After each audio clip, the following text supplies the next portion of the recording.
कर सकता है 2-3 मिनट के लिए अपने सुझाव और ये शेयर करूँगा। ये जो एक्सपोर्ट इंपोर्ट बिजनेस है, आज पुराने टाइम में हम लोग सोचते थे कि ये बहुत ही टफ और बड़ा क्रिटिकल काम है, हम इसे नहीं कर सकते। आज भारत सरकार, उत्तर प्रदेश गवर्नमेंट इसको इतना इजी बना दिया है, इतना सहयोग मिल रहा है कि नॉर्मल जो एजुकेटेड किसान या उनके बच्चे हैं वो बहुत ही अच्छी तरीके से इस बिजनेस में अपने आप को सेटल कर सकते हैं। 2-4 सर्टिफिकेट की जरूरत है। उन सर्टिफिकेट्स के लिए हम लोग सोचते हैं कि ये होगा कहां से। हमारे बीच में एपीडा के डॉक्टर सीवी सिंह, एक्सपोर्ट के जो डिप्टी डायरेक्टर ये हैं जनरल मैनेजर, वो उत्तराखंड, उत्तर प्रदेश और बिहार को देखते हैं। उनसे आप कांटेक्ट करिए, कहीं भागने की जरूरत नहीं है। आपके घर पे बैठ के एक्सपोर्ट के जो डॉक्यूमेंट हैं, जिनको के कभी कठिन समझा जाता था कि ये कैसे हुआ, वो बहुत ही इजी गोइंग हो गया है।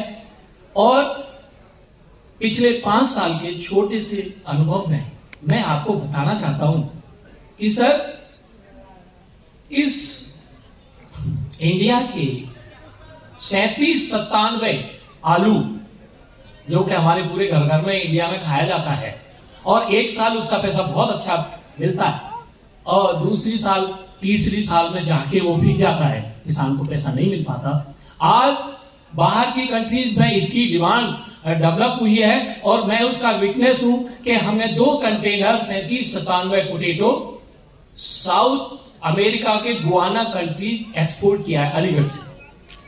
और यह संभव हो पाया है हमारे अधिकारियों से कि जो हमारी गवर्नमेंट से कि जो इतना एग्रेसिव है कि पचौड़ी आप ये कर सकते हैं।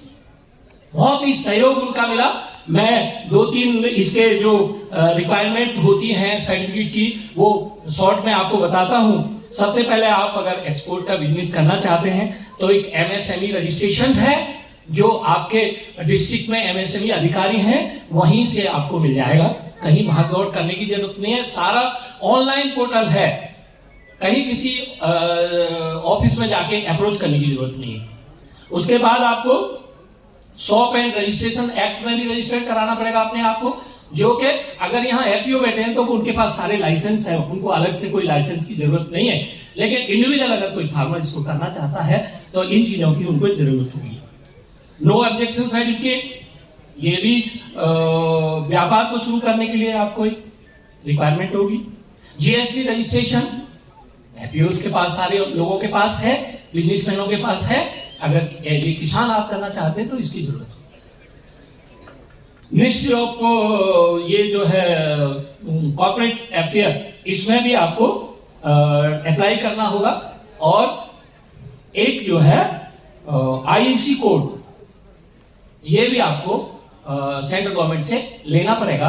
इन सारे ये जो है डॉक्यूमेंट को एपीडा जो तैयार बैठा है आपकी मदद करने के लिए, आप उनसे अप्रोच करिए। आपके ऑफिस में, आपके घर पे ही वो सारी चीजें प्रोवाइड हो जाएंगी। तो ये तो एक्सपोर्ट की बात रही। अब मैं अपने जो एक्सपीरियंस एफपीओ का है वो मैं बताना चाहता हूं। आज 66 ईयर्स मेरी एज है, जिसमें पिछले 10 साल से एग्रीकल्चर का रूप कैसे चेंज हो सकता है वो प्रैक्टिकली आज सरकार के और अधिकारियों के सहयोग से ग्राउंड में हो रहा है।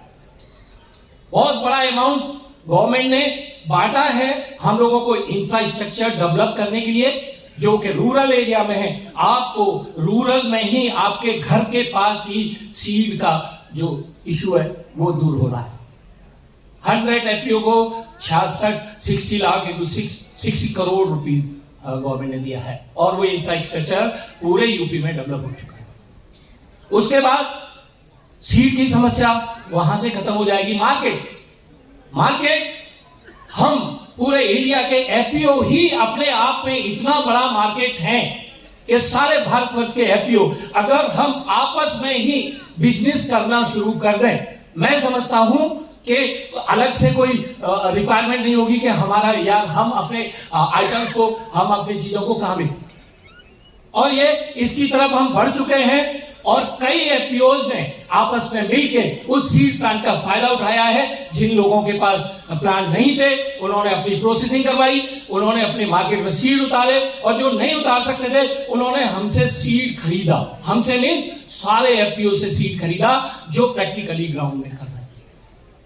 मेरा यह मानना है सर कि आज की तारीख में अपने बच्चों को एजुकेटेड करके एक क्लास फीस की तरफ मत मूव करिए। आप अपने घर में बैठ के अपने बच्चों के सहयोग से इस जो यज्ञ है कृषि की, इसके साथ मर्ज करिए।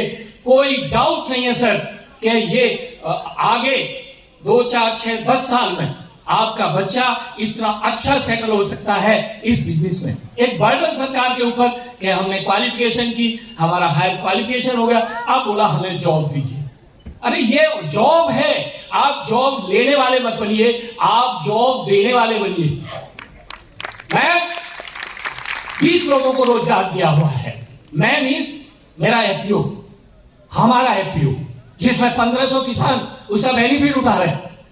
और आई एम नॉट ए प्रवक्ता और बीजेपी, ये इस सरकार ने किया है। और अगर मैं इस स्टेज पे ये नहीं कहता हूं तो मेरे से ज्यादा और गद्दार नहीं होगा यहाँ जो है। मैं दावे के साथ कह सकता हूं सर, हम लोग बैठे रहते हैं घर में कि वो जो है सरकार जल्दी, योगी जी ने कहा है 15 लाख, मोदी जी ने कहा है मेरे खाते में आ जाए। अरे भाई, खाते में 15 लाख नहीं 15 करोड़ आएंगे। दुगनी आयु नहीं 50 गुनी आयु होगी, लेकिन थोड़ा सा गाइडलाइन सरकार के साथ मिलकर अपने आप को डेवलप करिए। 66 साल का आदमी अगर यूपी में इंटरप्रेन्योर बन सकता है, ये मेरी सेकंड पारी है। मैं आर्मी में काम किया हूं और काम वहां पूरा करके उसके बाद रिटायर्ड हुआ हूं और आज किसान के लिए समर्पित हूं। और एग्जाम्पल है आपके सामने कि इस स्टेज पे मुझे योगी जी ने, श्री हमारे सीएम साहब ने 2 बार सम्मानित किया है। सम्मान के भूखे नहीं, लेकिन वो एक एनर्जी पैदा करता है कि यार रात हो जाए दिन हो जाए हमारे अंदर, लेकिन हमको आगे लीड करके अपने देश को, अपने स्टेट को आगे लेके जाना है। ये मौका है सर, सिर्फ यहाँ दावत के लिए नहीं आइए कि आज कृषि विभाग ने बस दे दिया हम आगे खाना खा गए। अपने आप को उसमें मर्ज करिए और विश्वास करिए सर, विश्वास करिए कि ये आपके लिए अपने जीवन में